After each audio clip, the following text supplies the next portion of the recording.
विद्यार्थियों, आज मैं इस वीडियो में आपका स्वागत करती हूँ हमारे YouTube चैनल शिक्षा की दीक्षा में। आज मैं आपको जो कि आपको 16 का होने जा रहा सामाजिक विज्ञान का पेपर उसका पूरा हल बताऊंगी।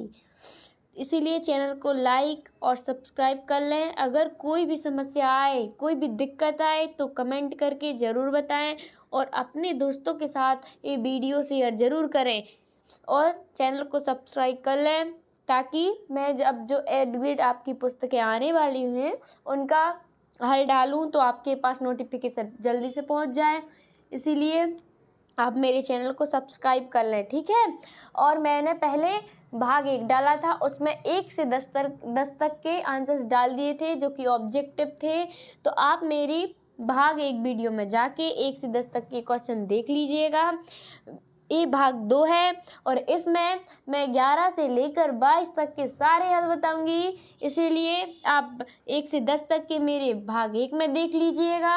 ये भाग 2 है तो इसमें 11 से 22 तक के संपूर्ण आंसर मिल जाएंगे, ठीक है। तो बिना किसी देर के सीधे चलते हैं 11वें क्वेश्चन पर, ठीक है। ये सब मेरी पहले वीडियो में डले हैं, पहले भाग में, तो उसमें से देख लीजिएगा। और अपन अब आ चुकी है 11वें क्वेश्चन पे। तो 11वां क्वेश्चन अपन से पूछ रहा है, क्या पूछ रहा है कि जॉब कार्ड बनाना, राशन कार्ड का वितरण करना, कानून का पालन करना, उपरोक्त कार्य को करने वाले संस्था के साथ तालिका में संबंध कीजिए। तो उचित मूल्य की दुकान यहाँ पे लिखा है ग्राम पंचायत, नगर पालिका, निगम, यहाँ पे पुलिस थाना।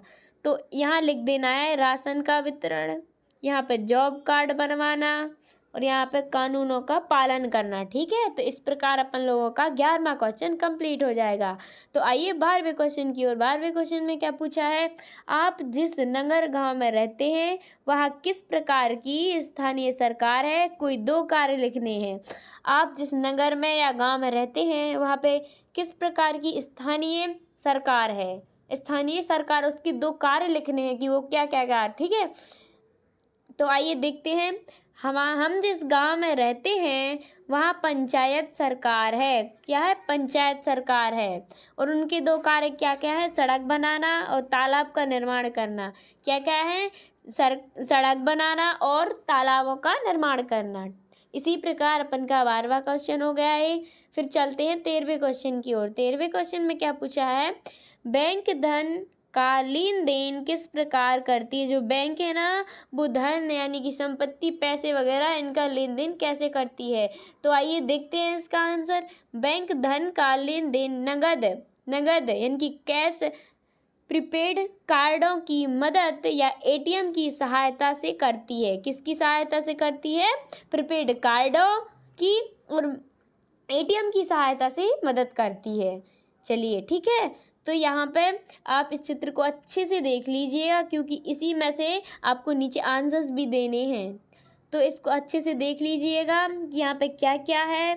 मैं यहाँ पे थोड़ी सी वीडियो रोक रही हूँ तो आप यहाँ पे देख लीजिएगा, ठीक है। जूम भी कर ले रही हूँ तो यहाँ पे आप देख लीजिएगा। उसके बाद अपन क्वेश्चन की ओर चलते हैं, ठीक है। क्वेश्चन में क्या पूछा है कि विद्यालय से खेल का मैदान किस दिशा में है।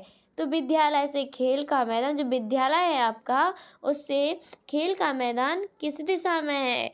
तो इसमें से देख लीजिए ये विद्यालय है आपका और खेल का मैदान किस दिशा में से है। तो खेल का मैदान किस दिशा में है तो आप इसमें देख लीजिए किस दिशा में है, ठीक है। तो खेल का मैदान आपका उत्तर दिशा में आ जाएगा, ठीक है। कौन सी दिशा में आ जाएगा, उत्तर दिशा में आ जाएगा। तो इसमें आंसर लिख देना है विद्यालय से खेल का मैदान उत्तर दिशा में है। कौन सी दिशा में है, उत्तर दिशा में है। फिर चलिए नीचे वाले क्वेश्चन की ओर चलते हैं। इसमें क्या पूछा है, शीला के घर से फलोदन किस दिशा में है। तो शीला का घर जहाँ भी है इसमें से देख लीजिएगा, ये शीला का घर है। इसमें क्या पूछा है, फलोद्यान ये है, ठीक है। फलोद्यान क्या है, ये है। तो इसमें से इसका घर से फलोद्यान किस दिशा में है।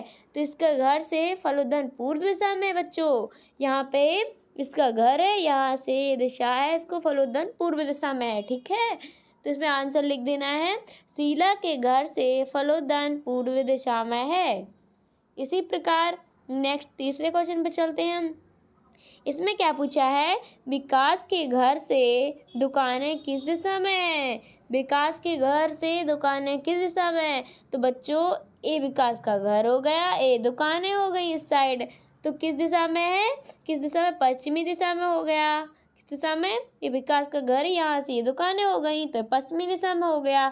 कौन सी दिशा में हो गया, पश्चिमी दिशा में। ठीक है, तो आप इसको इस प्रकार कर लीजिएगा। फिर चलिए 16वें क्वेश्चन की ओर। 16वें क्वेश्चन में क्या पूछा है कि प्रकृति से प्राप्त कोई 3 उपहार के नाम, जो अपन को प्रकृति से प्राप्त हैं उन 3 उपहार के नाम लिखने हैं। ठीक है, तो देखिए प्रकृति से प्राप्त 3 उपहार कौन कौन से हैं बच्चों, जल, वायु, पेड़ पौधे। जल भी अपन से प्रकृति के उपहार ही है जल। ठीक है, और वायु है ना जो जिससे अपन सांस लेते हैं, तो वे भी प्रकृति का उपहार ही है। और जो पेड़ पौधे हैं वो भी प्रकृति का ही लेन देन, मतलब प्रकृति के ही है। ठीक है, इसी प्रकार 16वां क्वेश्चन कंप्लीट हुआ। फिर चलते हैं 7वें क्वेश्चन की ओर। 7वें क्वेश्चन में क्या पूछा है, प्रकृति गैस, बायोगैस, विद्युत ऊर्जा, पेट्रोलियम, सौर ऊर्जा, कोयला, ये सब है ना जो इनको यहाँ पे भरना है। एक साइड क्या लिखा है, अनवीकरणीय संसाधन और नवीकरणीय संसाधन, इन दोनों में इनको भरना है। ठीक है, किन किन को, प्राकृतिक गैसों को, बायोगैस को, विद्युत ऊर्जा को, पेट्रोलियम को, सौर ऊर्जा को, कोयले को। ये 5 वाक्य दिए गए हैं, इनको इनमें नीचे भर देना है। ठीक है, तो चलिए अनवीकरणीय संसाधन में क्या क्या आ जाएगा, प्राकृतिक गैस आ जाएंगी, पेट्रोलियम भी आ जाएगा और कोयला भी आ जाएगा। और नवीकरणीय संसाधन में क्या क्या आ जाएगा, सौर ऊर्जा, बायोगैस और विद्युत ऊर्जा। ठीक है, इसी प्रकार 7वां क्वेश्चन आप यहाँ से यहाँ तक कर लीजिएगा। उसके बाद अपन लोग चलते हैं बच्चों 18वें क्वेश्चन की ओर। 18वां क्वेश्चन अपन से क्या पूछ रहा है, वो पूछ रहा है वनों का संरक्षण क्यों आवश्यक है। वनों का जो संरक्षण है वो क्यों आवश्यक है, उसके कोई 3 कारण लिखने हैं अपन को। ठीक है, तो इसका आंसर देख लीजिए। वनों की कमी के कारण अपरदन, अनावृष्टिवाद आदि समस्या उत्पन्न हो रही हैं, इसलिए वनों का संरक्षण आवश्यक है। ठीक है, तो और इसमें 3 कारण भी लिखने हैं। तो पहला कारण हो जाएगा प्राकृतिक संसाधनों का रखरखाव। ठीक है, और दूसरा हो जाएगा वर्षा, और तीसरा हो जाएगा मरुस्थलीकरण को रोकना। ठीक है, इसी प्रकार अपन का 18वां क्वेश्चन कंप्लीट हो जाएगा, यहाँ से यहाँ तक है। ठीक है, ये 18वां क्वेश्चन है, इसको कर लीजिएगा, इसका आंसर है। इसी प्रकार चलते हैं 19वें क्वेश्चन की ओर। 19वां क्वेश्चन अपन से क्या पूछ रहा है कि ऊंचाई पर रहने वाले मनुष्यों का भोजन किस प्रकार का होता है। जो ऊंचाई पे मनुष्य रहते हैं, जैसे पर्वत पहाड़ वगैरह पे, अपनी जम्मू कश्मीर वगैरह पे रहते हैं ऊंचाई पहाड़ों पे, तो उनका भोजन है ना जो, वो किस प्रकार का होता है। तो देखिए आंसर्स देखते हैं। ऊंचाई पर जाने पर तापमान कम हो जाता है, जो कि ऊंचाई पे जाते हैं तो तापमान कम होता जाता है जितनी ऊंचाई पे जाते हैं। ठीक है, इसलिए आपको उसी प्रकार का भोजन करना चाहिए। जैसे कि अपन ऊपर चले जाते हैं तो तापमान कम होता जाता है, तो उसी प्रकार का भोजन अपन को करना चाहिए। तो इसी प्रकार चलते हैं 20वें क्वेश्चन की ओर। 20वें क्वेश्चन में पूछ रहा है, अगर आप किसी पहाड़ी इलाके की यात्रा पर जा रहे हैं तो वहाँ कौन कौन सी आवश्यक सामग्री ले जाएंगे। ठीक है, अगर आप पहाड़ी वाले इलाके पे जा रहे हैं, ठंडी वाले ऊंचाई पे पहाड़ी वाले इलाके पे जा रहे हैं, तो वहाँ पे आप कौन कौन सी चीज़ें ले जाएंगे। ठीक है, तो इसका आंसर देख लीजिए। क्या है इसका आंसर बच्चों, इसका आंसर है, यदि आप पहाड़ी इलाके पर जा रहे हैं तो आपके पास स्वेटर, बॉडी वार्मर, मफलर आदि होना चाहिए, एवं खाने पीने की भी मतलब पर्याप्त होना चाहिए। खाना पीना है जो कि वो भी अपन के पास पर्याप्त होना चाहिए अगर अपन ठंडी वाले इलाके में जा रहे हैं तो। ठीक है, इस प्रकार आप ये 20वें का आंसर कर लीजिएगा। ठीक है बच्चों, चलिए 21वें क्वेश्चन की ओर चलते हैं। 21वें क्वेश्चन क्या पूछ रहा है, पर्वतीय क्षेत्रों के आवासों की विशेषताएं लिखिए। जो पर्वतीय क्षेत्र रहते हैं उनके आवास की विशेषताएं लिखनी है। ठीक है, तो चलिए आंसर देखते हैं। पर्वतीय क्षेत्रों की आवासों की व्यवस्था निम्नलिखित है। जो उनके आवास रहते हैं उनकी विशेषता निम्नलिखित हैं।